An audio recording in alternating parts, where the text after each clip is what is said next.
ఉద్యమ ప్రశ్నలు లేకుండానే గ్రూప్ 1 పేపర్ తెలంగాణ అస్తిత్వాన్ని విస్మరించి ప్రశ్నలు ఇచ్చిన వైనం కాంగ్రెస్ ప్రభుత్వ కొత్త పథకాలపై 2 ప్రశ్నలు రాష్ట్ర వ్యాప్తంగా సజావుగా గ్రూప్ 1 ప్రిలిమ్స్ నిమిషం నిబంధనతో పరీక్షకు పలువురు దూరం అని చెప్పేసి ఇక్కడ వార్త చూస్తా ఉన్నాం.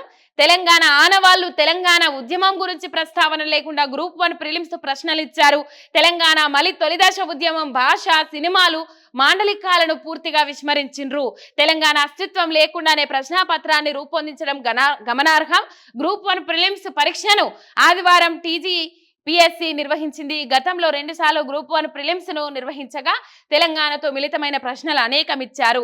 రాష్ట్రంలోని ఉద్యోగాలను స్థానికులైన తెలంగాణ బిడ్డలే దక్కించుకోవాలన్న ఆలోచనతో తెలంగాణతో ముడిపడి ఉన్న అనేక అంశాలపై ప్రశ్నలు ఇచ్చారు. కానీ ఆదివారం నిర్వహించిన గ్రూప్ 1 లో ఒక్క ప్రశ్న కూడా కానరాకపోవడం గమనార్హం. దీంతో తెలంగాణ బిడ్డలకు అన్యాయం జరుగుతుందన్న వాదనలు వినిపిస్తున్నాయి. కాగా రాష్ట్ర ప్రభుత్వ పథకాలైన మహాలక్ష్మి గృహజ్యోతిపై 2 ప్రశ్నలు ఇచ్చిరు. మహాలక్ష్మిలో భాగమైన LPG గ్యాస్ సిలిండర్ల సబ్సిడీ ధరకు సరఫరా చేయడంపై ఒక ప్రశ్న, గృహజ్యోతిపై మరో ప్రశ్న ఇచ్చారు అని చెప్పేసి ఇక్కడ వార్త చూస్తా ఉన్నాం. మొత్తం మీద తెలంగాణ అస్తిత్వానికి సంబంధించి, తెలంగాణ చరిత్రకు సంబంధించి, తెలంగాణ సినిమాలకు సంబంధించి తెలంగాణ గురించి ఒక్క ప్రశ్న ఇచ్చిన పాపాన ఓలే. కానీ ఈ అమలు చేయని పథకాలు ఏవైతే ఉన్నాయో మరి చెప్పుర్రోల్లా ఎవరికైతే ఈ గ్యాస్ సిలిండర్ వచ్చింది, ఇక మహాలక్ష్మి పథకంలో భాగంగా 500 రూపాయలకే గ్యాస్ సిలిండర్ అన్నారు కదా, మరి ఆ గ్యాస్ సిలిండరు ఎవరికి వచ్చింది, ఏం కథ, ఎంతమంది తీసుకున్నారు, దానికి సంబంధించి గ్రూప్ 1 లో పరీక్షా పేపర్లో ఎట్లా క్వశ్చన్ ఇస్తారు అనేది ఒకసారి ఆలోచన చేయండి. ఎవరికన్నా వచ్చిందా వస్తే కింద కామెంట్లలో పెట్టుండ్రి. అట్లనే గృహజ్యోతికి సంబంధించి ఇక్కడ ఒక క్వశ్చన్ ఇచ్చుకున్నారయ్యా, బాగుంది. ఈ గృహజ్యోతికి సంబంధించి ఉచిత కరెంట్ ఏదైతే ఉన్నదో 200 యూనిట్ల లోపు కరెంటు వస్తే ఉచిత కరెంటు పథకం అని చెప్పేసి గృహజ్యోతి పథకం పెట్టిరు. అయితే ఈ ఇది PDCL కి సంబంధించి కరెంటు కోతలు ఉన్నాయి అని చెప్పేసి ట్యాగ్ చేసి ట్విట్టర్లో ట్వీట్ చేస్తే అధికారులు బెదిరిస్తా ఉన్నారట. ఎందుకు ఆ ట్వీట్ చేసిండ్రు, తొలగించుండ్రి ఇమీడియట్లీ అని చెప్పేసి ట్వీట్ చేస్తా ఉన్నారట. ఇది పరిస్థితి. అట్లాంటి గృహజ్యోతి పథకం గురించి కూడా క్వశ్చన్ రాసుకొచ్చుకున్నారు, కానీ క్వశ్చన్ ఇచ్చిండ్రు ప్రశ్నాపత్రంలో, కానీ తెలంగాణ అస్తిత్వానికి సంబంధించి ఒక క్వశ్చన్ ఎలా అక్కడ ఒకటి కనబడతలేదు మనకు. ఇది ప్రధానంగా చూడొచ్చు మనం.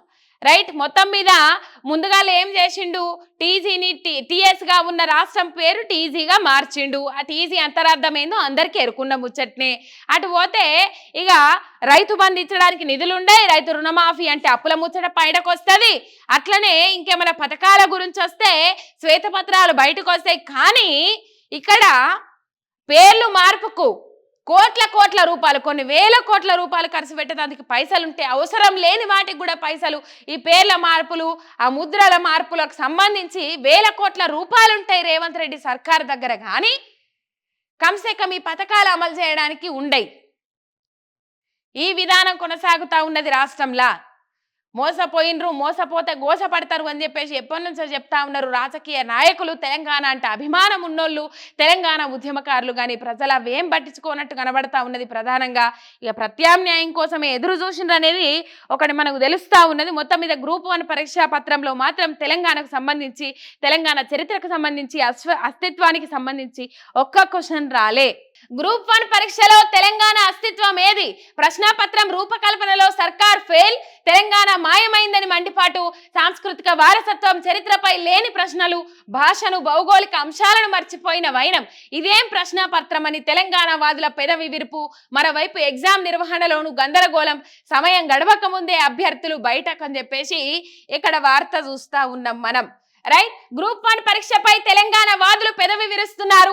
మనదైన సంస్కృతికి కళలకు ఎక్కడా చోటే లేదని విమర్శిస్తున్నారు. కరెంట్ అఫైర్స్ విషయంలోనూ ప్రశ్నాపత్రం తీరు గందరగోళంగా ఉందంటున్నారు. రాష్ట్ర ప్రభుత్వం తమ పథకాలను గురించి చెప్పుకోవడానికి అన్నట్టుగా సాగిందంటున్నారు. అభ్యర్థులను తికమక పెడుతూ సాగిందని, అసలు గ్రూప్ 1 పరీక్ష స్థాయికి లేదని అభిప్రాయపడుతుండ్రు. గ్రూప్ 1 పరీక్షలో తెలంగాణ మాయమైనట్టుగా ఉందని మండిపడుతుండ్రు. మొత్తం మీద తెలంగాణ అస్తిత్వం, తెలంగాణ భౌగోళికం, తెలంగాణ చరిత్ర, సాంస్కృతిక వారసత్వం ఏవి తెలంగాణకు సంబంధించిన ఒక్క క్వశ్చన్ కూడా అక్కడ రాలేదని మనకు కనబడతా ఉన్నది క్లియర్ కట్ గా. అమలు చేయని పథకాలను కూడా క్వశ్చన్ల రూపంలో అమలు చేయని పథకాలు కూడా శ్రీకారం చుట్టి వదిలిపెట్టినామని చెప్పేసి వాళ్ళే చెప్పుకుంటారు. ఇక మొదలు కావడానికి ఇంకేమున్నది, ఆలస్యమేమున్నది అని చెప్పేసి వాళ్ళే చెప్తారు. అమలు చేయని పథకాలు కూడా, అందని పథకాలు కూడా ఇవాళ గ్రూప్ 1 పరీక్ష పేపర్లో పెట్టిరు. కానీ తెలంగాణ చరిత్రను మర్చిపోయి తెలంగాణ అస్తిత్వం మీద దెబ్బ కొట్టే ప్రయత్నం జరిగిందని చెప్పేసి కొంతమంది తెలంగాణ వాదులు పెదవి విరుస్తున్నారు. ఇది కనబడతా ఉన్నది ప్రధానంగా. రైట్. ఇక మొత్తం మీద తెలంగాణ లోగో మారుస్తామంటారు, తెలంగాణ తల్లి విగ్రహం మారుస్తామంటారు, తెలంగాణ తల్లి ఉత్సవాలు డిసెంబర్ 9 తారీఖు నాడు సోనియా గాంధీ బర్త్డే రోజు సందర్భంగా చేసుకుంటామంటారు. మొత్తం మీద ఒక బిల్లు పాస్ అయిన రోజు ఒక సందర్భం ఉంటుంది, అటు పోతే బిల్లు పెట్టిన రోజు ఒక సందర్భం ఉంటుంది, రాజ్యసభ లోక్సభలు ఆమోదించిన రోజు ఒక సందర్భం ఉంటుంది. తెలంగాణకు తెలంగాణ తల్లికి ఎటువంటి సంబంధం లేని సోనియా గాంధీ, అంటే తెలంగాణ పండుగను సోనియా గాంధీకి సంబంధం లేని సోనియా గాంధీ పుట్టినరోజును తెలంగాణ తల్లి ఉత్సవాలుగా జరుపుతామని అంటాడు. మొత్తం మీద తెలంగాణ అస్తిత్వం మీద, తెలంగాణ చరిత్ర మీద దెబ్బ కొడతామంటారు. తెలంగాణ చరిత్ర వెబ్సైట్లలో లేకుండా చేసిండ్రు, కేసీఆర్ చరిత్ర వెబ్సైట్లలో లేకుండా చేసిండ్రు, అధికారిక వెబ్సైట్లలో. వచ్చిన కొత్తలో చేసిన పనులే ఇవి, ఇక ఏమీ లేవు నేను చేసేటి, ఇవే ముంగటేసుకునేటి అన్నట్టు పోతా ఉన్నారు, ఒంటెద్దు పోకడ పోతా ఉన్నారు. మరి ఇది ఎంతవరకు దారి తీస్తుంది అనేది తెలియదు. మరో ఉద్యమం మొదలుగానుందా తెలంగాణలో అంటే అవుననే సమాధానాలు వినబడుతున్నాయి అవుతున్న పరిస్థితులను బట్టి. రైట్. ఇది